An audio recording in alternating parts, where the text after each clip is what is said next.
Hey guys, I'm going to show you how to make homemade oat milk. And I actually use, this is quick oats, and they are sprouted organic quick oats, and I can put the link for them. I've used the ones that aren't quick oats too, and it worked fine, but they usually recommend to use the quick oats.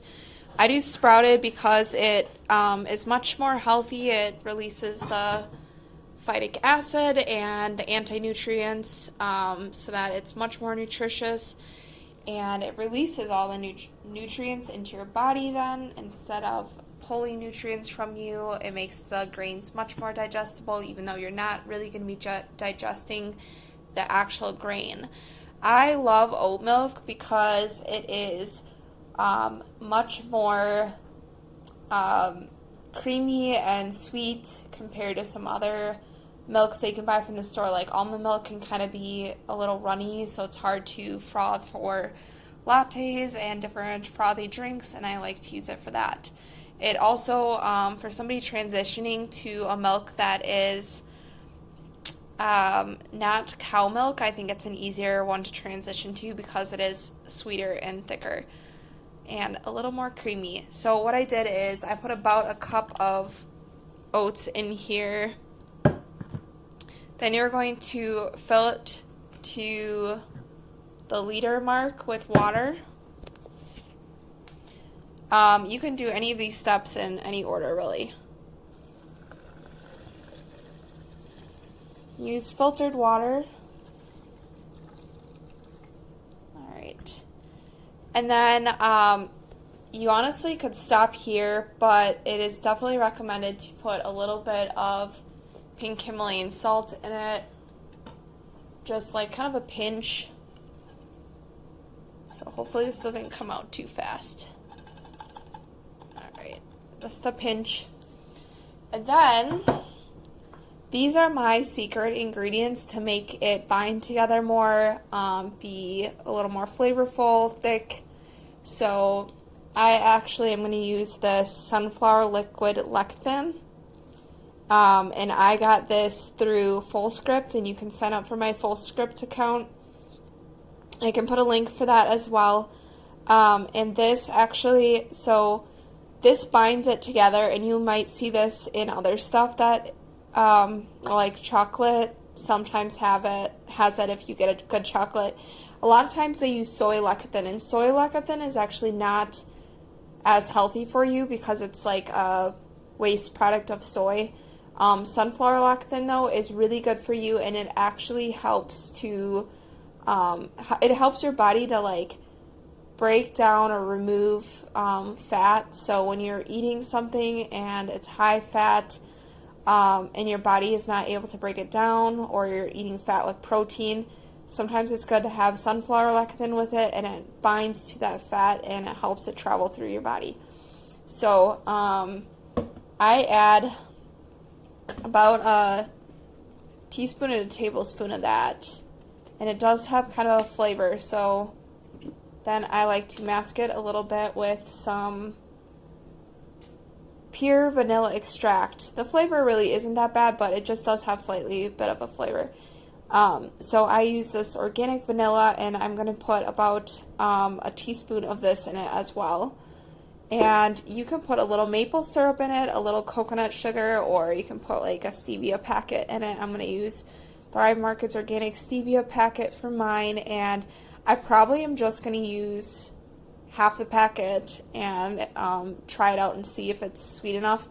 My recommendation when you're using stevia, if you think that stevia tastes like that fake sugar and you don't like it, less is more. Use like a third to a half of the packet, because it is so much more sweet than regular sugar that if you use the same amount as you use with regular sugar, you're going to get that fake taste. But if you use just a little bit, you don't really get that fake taste, and it tastes great. And also, I also recommend that keep giving it a chance, because it will grow on you, and you'll end up not being, you end up not feeling like it tastes like that fake taste. I really like stevia, actually. Some people can't handle stevia, though, so you can use, like, you can put a date. Like, if you soak a date, you can put a date in there. You could put a little bit of banana, maple syrup, a little bit of honey, something like that as a natural sweetener, or the coconut sugar is another one. So those are some natural sweeteners if you want to add sweetness, but like I said, on its own, oat milk has its own sweetness, so you don't need too much. And if you can see, I haven't even blended it yet, and look at it, it's already like creamy on top, so that just goes to show. So I only have one hand, so I can't measure this out, so I'm just going to eyeball it. So I'm going to put about that much in there. It's kind of syrupy. Then I'm going to put, let's see if I can open this. Going to put about a cap's worth.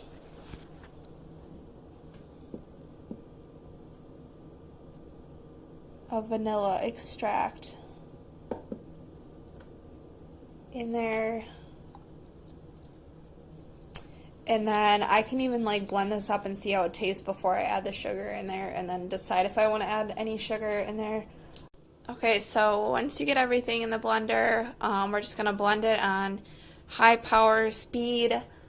So I'm going to turn it to high. So I actually use the Oster Versa Pro, and I really like this blender. I got it instead of the really popular Vitamix because it's like half the cost, and the replacement parts are so much cheaper, and it has a lot of different, like, I don't know what you call this, attachments, because it has this one, it has this large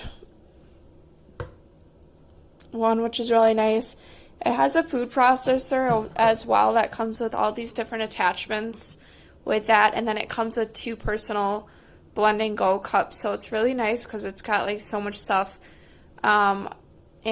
This case is actually made out of the same material as the other one. I think the only downfall is that this blender is a little bit louder, so I am not going to show you guys the blending. I'm just going to blend it for a while, maybe like a minute or two on high power, and then I will get back to you guys, okay? Okay, so I blended it up and it looks nice and creamy. So the problem is when you open it, it's going to settle and it's going to have some pulp. So you don't want to just drink it like this. So you're actually going to use either a cheesecloth, which is what I used for a long time, but I feel like it's a little bit harder and messier because you see it's got all these holes. So it's kind of hard to clean and it's not as easy to use.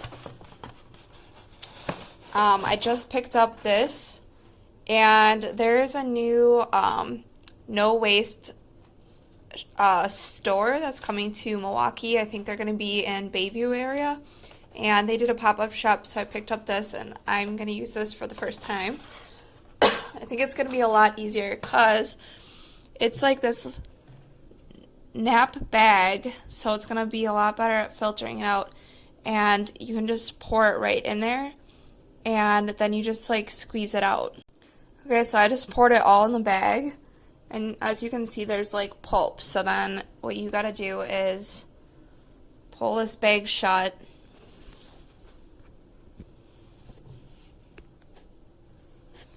you can lift it and you see like some of it's already strained.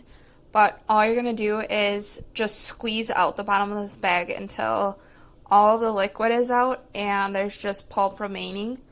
And you can honestly just use that pulp to make like oatmeal if you're making this in the morning, or, you know, as a snack even. Or you can use the pulp and add it to a baked good if you're using like some gluten-free flour, or just toss it out or throw it in your compost. So I'm just going to squeeze this out, and then once it is all squeezed out and done, it is all ready, and you can put it in glass craft or something like that and put a lid on it. And I have these, I'll show you real quick. This doesn't come with its own lid. I do have one that does, but I have something else in it right now. So I have these little fruit Huggies, or like food Huggies, and I just like put it over that. This one's too big, but I do have one that fits this size. I just have to find it. So that's what I do to close it up. Otherwise, you can just put something else around it too. All right, so that is just how you make oat milk. It's actually quite simple. It takes not that much time. It's just taking a longer time because I'm explaining how to do it to you.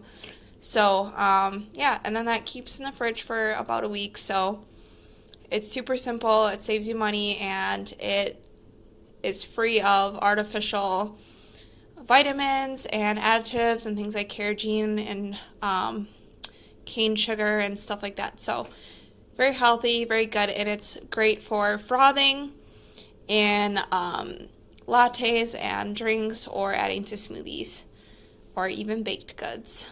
All right. Okay, so I squeezed it all out, and here is my oat milk. And just so you know, when you're making like nut milks and stuff like that, it's the same exact process. Super simple.